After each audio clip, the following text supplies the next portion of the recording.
Assalamualaikum warahmatullahi wabarakatuh. Salam sejahtera untuk kita semua. Kami dari kelompok 4 akan mempresentasikan tentang materi manajemen konflik. Sebelumnya saya akan memperkenalkan kelompok kami, yaitu Stianingsih, Veranita Simbolon, Rina Yuliani, dan Yedi Febriansyah.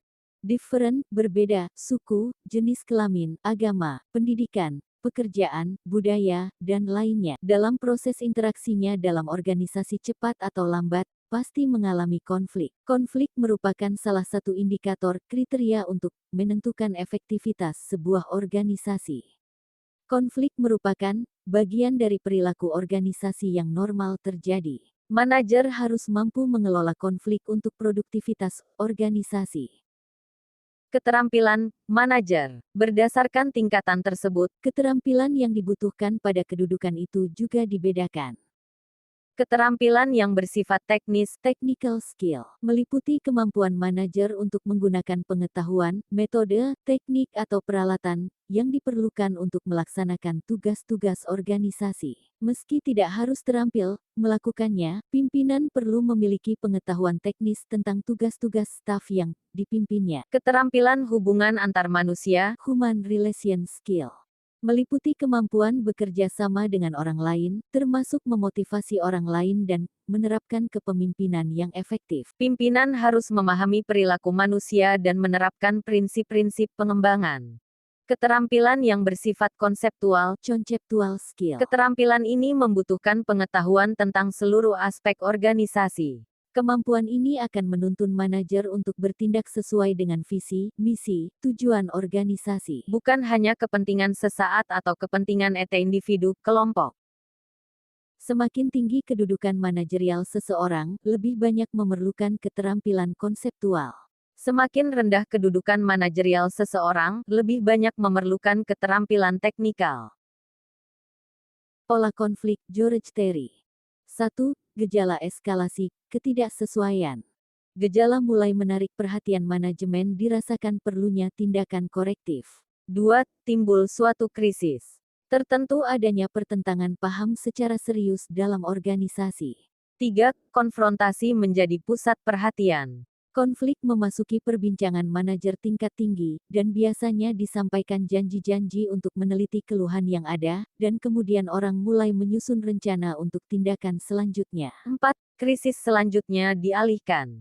Dilakukan penelitian tentang apakah keluhan-keluhan yang disampaikan dapat dibenarkan atau tidak, dipersoalkan proses prosedur yang diusulkan untuk kemudian diambil keputusan, diterima atau ditolak.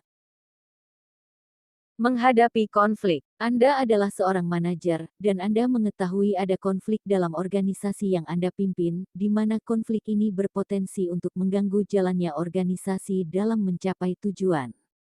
Apa yang Anda lakukan? Harusnya. 1. Ketahui dulu eksistensi konflik. 2. Identifikasi orang-orang yang terkait dengan konflik. 3. Dengarkan informasi dari orang-orang terkait dengan konflik. Kita perlu meneliti pikiran orang lain untuk mendapatkan kepastian posisi orang tersebut dalam situasi konflik. Konflik dapat terjadi antar individu, kelompok, organisasi. Jika dua individu masing-masing berpegangan pada pandangan yang sama sekali bertentangan satu dengan lainnya, dan mereka tidak pernah berkompromi, dan masing-masing menarik kesimpulan berbeda. Dan apabila mereka cenderung bersifat tidak toleran, maka dipastikan akan timbul konflik. Konflik kelompok bersifat umum, biasanya timbul dalam kondisi-kondisi berikut. 1. Dianutnya nilai-nilai baru oleh anggota-anggota kelompok tertentu. 2. Sebuah kesulitan atau problem baru dihadapi oleh kelompok di mana para anggotanya mempersepsinya dengan cara yang berbeda. 3. Peranan seorang anggota di luar kelompok tersebut bertentangan dengan peranan anggota tersebut di dalam kelompok itu. Konflik dalam organisasi terjadi jika terdapat ketidaksesuaian paham pada sebuah situasi sosial tentang pokok-pokok pikiran dan atau terdapat adanya antagonisme emosional. Konflik-konflik substantif meliputi ketidaksesuaian paham tentang hal-hal seperti tujuan, alokasi sumber daya, distribusi imbalan, kebijaksanaan dan prosedur, serta penugasan pekerjaan. Konflik emosional timbul karena adanya perasaan marah, ketidakpercayaan, ketidaksenangan, takut dan sikap menantang, maupun bentrokan kepribadian.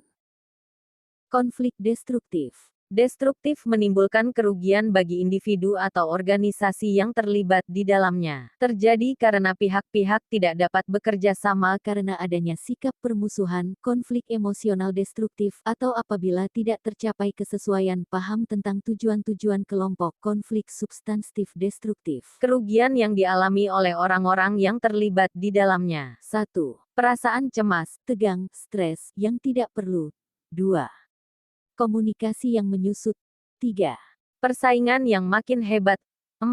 Perhatian yang makin menyusut terhadap tujuan bersama. Konflik konstruktif. Konstruktif menimbulkan keuntungan bagi individu atau organisasi yang terlibat di dalamnya. Keuntungan yang dicapai. 1. Kreativitas dan inovasi yang meningkat. 2. Upaya yang meningkat intensitasnya. 3. Ikatan, kohesi, yang makin kuat. 4. Ketegangan yang menyusut. Konflik menjadi menguntungkan atau tidak tergantung faktor. 1. Intensitas konflik. 2. Cara mengelola konflik. Penyelesaian konflik. Konflik dapat dihadapi dengan cara bersikap tidak acuh, tidak ada upaya langsung untuk menghadapi sebuah konflik yang telah termanifestasi. Menekannya menyebabkan menyusutnya dampak konflik yang negatif, tapi ia tidak mengatasi atau meniadakan pokok-pokok penyebab timbulnya konflik. Tindakan menghindari, bersikap tidak kooperatif dan tidak asertif, menarik diri dari situasi yang berkembang atau bersikap netral dalam segala macam cuaca, kompetisi atau komando otoritatif. Bersikap tidak kooperatif tetapi asertif. Bekerja dengan menentang keinginan pihak lain, mendominasi dalam suatu situasi, menang atau kalah, dan atau memaksakan segala sesuatu, sesuai dengan kesimpulan tertentu, dengan menggunakan kekuasaan yang ada. Akomodasi. Bersikap kooperatif tetapi tidak asertif. Membiarkan keinginan pihak lain menonjol, meratakan perbedaan-perbedaan guna mempertahankan harmoni yang diciptakan. Kompromis. Bersikap cukup kooperatif dan asertif tetapi tidak hingga tingkat ekstrim.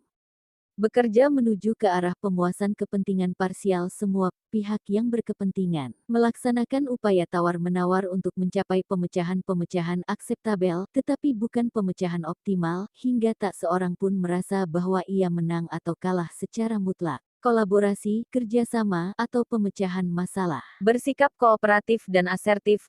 Berupaya untuk mencapai kepuasan setiap pihak yang berkepentingan, dengan jalan bekerja melalui perbedaan-perbedaan yang ada. Mencari dan memecahkan masalah demikian rupa, hingga setiap orang mencapai keuntungan sebagai hasilnya. Hasil-hasil konflik, kalah-kalah.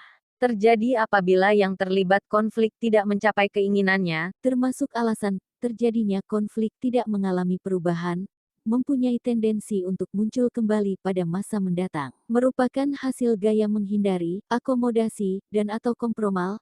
Menghindari merupakan sebuah bentuk ekstrim tidak adanya perhatian, no attention. Menghindari merupakan sebuah bentuk ekstrim tidak adanya perhatian, no attention. Akomodasi merupakan tindakan menekan perbedaan antara pihak yang berkonflik, persamaan dan bidang kesepakatan. Kompromis akan terjadi apabila dilakukan akomodasi hingga pihak-pihak yang berkonflik mengorbankan hal tertentu yang dianggap sebagai hal yang bernilai, misalnya musyawarah untuk mencapai mufakat. Menang kalah, salah satu pihak mencapai apa yang diinginkannya. Kekuatan, keterampilan, atau karena unsur dominasi merupakan faktor yang mendukung tercapainya keinginan salah satu pihak. Strategi ini juga tidak memecahkan kausa pokok terjadinya konflik, menyebabkan konflik akan muncul lagi pada masa mendatang. Menang-menang, menguntungkan semua pihak yang terlibat dalam konflik. Prosesnya, melakukan konfrontasi atas persoalan yang ada, dan digunakannya cara pemecahan masalah untuk mengatasi perbedaan-perbedaan pendapat dan pandangan. Meniadakan alasan untuk melanjutkan kembali konflik, karena tidak ada yang dihindari atau ditekan. Semua persoalan dibicarakan secara terbuka, dibahas dengan melibatkan semua pihak. Manajer sebagai mediator. Seorang manajer dalam fungsinya sebagai mediator harus dapat membantu pihak-pihak bawahannya dalam menyelesaikan konflik, baik yang bersifat individu maupun kelompok di bawah kekuasaannya. Pendekatan yang dapat dilakukan untuk memerankan fungsi tersebut. Intervensi secara aktif. Fasilitasi. Intervensi secara aktif Manajer dapat melakukan bermacam tindakan dalam melakukan intervensi secara aktif sebagai upaya menyelesaikan situasi konflik.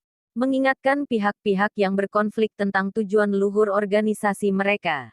Fasilitasi membutuhkan keterampilan berkomunikasi yang efektif, mendengar secara aktif. Arus komunikasi ditumbuhkan untuk menjangkau inti masalah. Fungsi fasilitasi, manajer membantu melancarkan arus komunikasi antara pihak-pihak yang terlibat konflik. Pilih situasi yang tenang dan membantu untuk mengadakan pembicaraan, beri perhatian yang sepenuhnya pada pertemuan tersebut, hindari interupsi. Siapkan diri, mental, untuk mendengar pembicaraan yang tidak menyenangkan, yang kritis, negatif, kacau, atau bahkan ada orang yang tidak mau bicara. Demikian beberapa hal yang bisa saya sampaikan pada kesempatan hari ini. Saya mohon maaf yang sebesar-besarnya apabila ada tutur kata yang tidak berkenan. Terima kasih atas perhatiannya. Dengan ini, presentasi hari ini saya tutup. Terima kasih. Wassalamualaikum warahmatullahi wabarakatuh.